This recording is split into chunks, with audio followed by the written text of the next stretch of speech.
अतः सप्तश्रुति दुर्गायामः सप्तमोऽध्याय चंड और मुंड का वध। ध्यानम।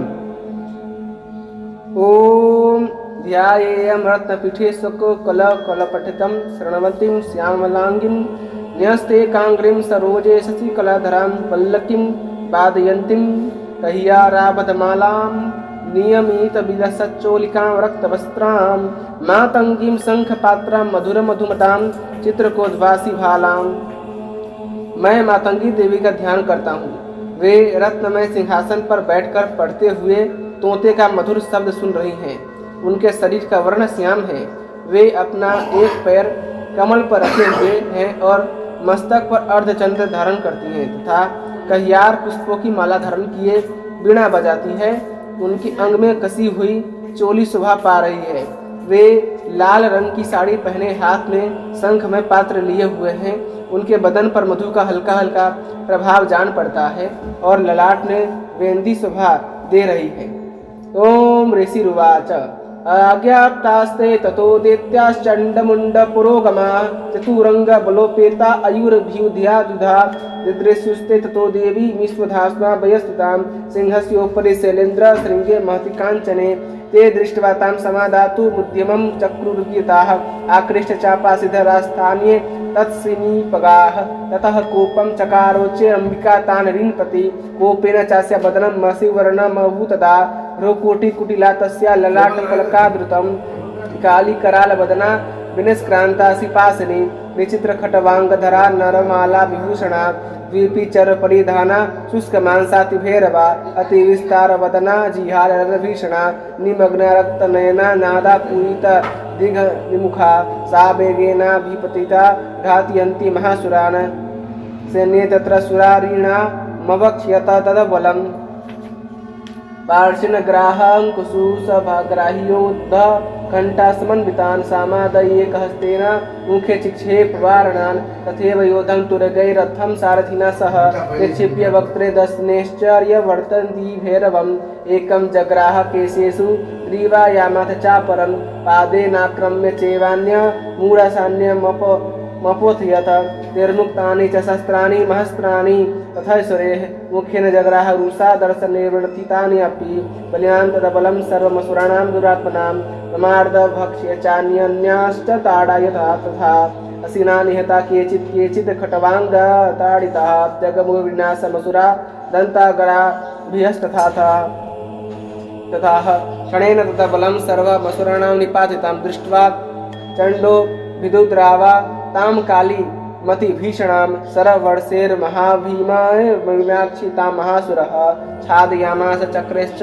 मुण्डचित्य सहस्रशः तानि चक्राण्यनेकानि विस्मानानि तन्मुखं बभूर्यर्था काम्बिवानि सबहुनि घनोदरं ततो सजाहासतिरुषा भीमां भैरवनादिनी कालीकरालवक्त्रान्त दुर्दुषदशनोज्ज्वला उत्थाय च महासिंहः देवी चण्डमधावतः गृहीत्वा चास्य केशेषु शिरस्तेनासि नाचिनतः अथ मुण्डो अभ्यधावतां दृष्ट्वा चण्डं विपातितं तमप्यपातय भूमौ सा खड्गाभिहतं रुषा अथ शेषं ततः सैन्यं दृष्ट्वा चण्डनिपातितं मुण्डं च सुमहावीर्यं दिशो भेजे भयातुरं शिरश्चण्डस्य काली च गृहीत्वा मुण्डमेव च प्राह प्रचण्डा हट्टास निःसृम्भेत्य चण्डिकां मया तवात्रोपहृतो चण्डमुण्डो महापशु युद्धयुगे स्वयं शुम्भं निशुम्भं च हनिष्यसि ऋषिरुवाच तावानीतो ततो दृष्ट्वा चण्डमुण्डो महासुर उवाच कालीं कल्याणीं ललितां चण्डिकां वचः यस्मा चण्डं च मुण्डं च गृहीत्वा त्वमुपागता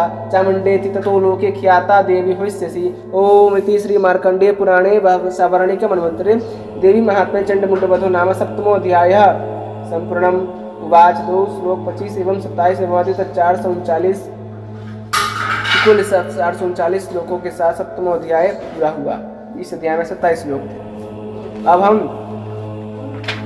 हिंदी संक्षिप्त अर्थ को जानने का प्रयत्न करते हैं। शुंभ अब थक चुका था।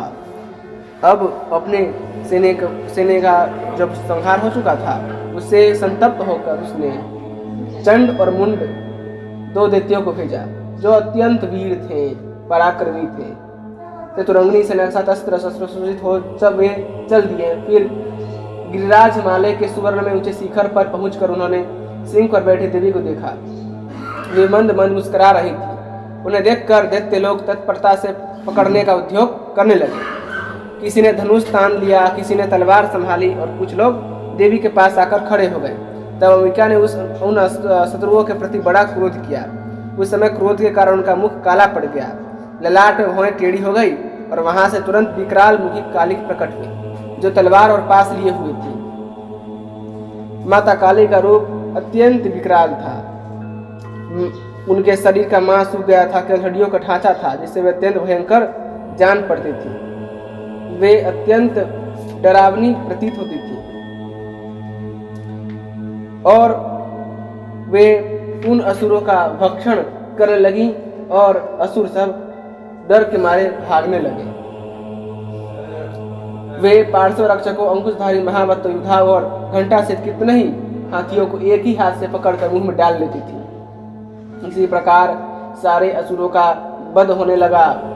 कोई तलवार के गांठ उतारे गए, कोई खटवांग से पीटे गए और कितने असुर दांतों के अग्रभाग से कुचले जाकर मृत्यु को प्राप्त हुए। इस प्रकार देवी ने असुरों की उस सारी सेना को क्षण भर में मार गिराया। यह देख चंड उन अत्यंत भयानक काली देवी की ओर दौड़ा था। महादैत्य मुनि ने भी अत्यंत भयंकर बाणों की वर्षा से तथा हजारों बार चलाए हुए चक्रों से उन भयानक चित्र वाली देवी को आच्छादित कर दिया। वे अनेकों चक्र देवी के मुख में समाते हुए ऐसे जान पड़े मानो सूर्य के बहुतेरे मंडल बादलों के उदर में प्रवेश कर रहे। तब भयंकर गर्जना करने वाली काली ने अत्यंत रोष में भरकर विकट अट्टहास किया। उस समय उनके विकराल बदन के भीतर कठिनता से देखे जा सकने वाले दांतों की प्रभा से वे अत्यंत उज्जवल दिखाई देती थी। देवी ने बहुत बड़ी तलवार हाथ में ले हंग का उच्चारण करके चंड पर धावा किया और उसके केस पकड़कर उसी तलवार से उसका मस्तक काट डाला। चंड को मारा हुआ देखकर मुंड भी देवी की ओर दौड़ा। तब देवी ने रोष में भरकर उसे भी तलवार से घायल करके धरती पर सुला दिया। महापराक्रम में चंड और मुंड को मारा गया देख मरने से बची हुई बाकी सेना भय से व्याकुल हो चारों ओर भाग गई। तदंतर काली ने चंड और मुंड का मस्तक हाथ में ले चंडिका के पास जाकर प्रचंड अट्टहास करते हुए कहा, देवी, मैंने चंड और मुंड नामक इन दो महापशुओं को तुम्हें भेंट किया है। अब युद्ध युग में तुम शुंभ और निशुंभ का स्वयं ही वध करना। ऋषि कहते हैं, वहां लाए हुए उन चंड मुंड नामक महादित्यों को देखकर कल्याणमय चंडी ने काली से मधुर वाणी में कहा, हे देवी, तुम चंड और मुंड को लेकर मेरे पास आई हो, इसलिए संसार में चामुंडा के नाम से तुम्हारी ख्याति होगी। इसीलिए भगवती महाकाली को चामुंडा भी कहा जाता है। जय माता दी। यदि आपको यह दुर्गा सप्तशती की कथाएं पसंद आ रही हैं, कृपया कर वीडियो को लाइक करें, चैनल को सब्सक्राइब करें और अपने दोस्तों के साथ शेयर कीजिएगा। धन्यवाद। जय श्री नारायण, जय माता महाकाली।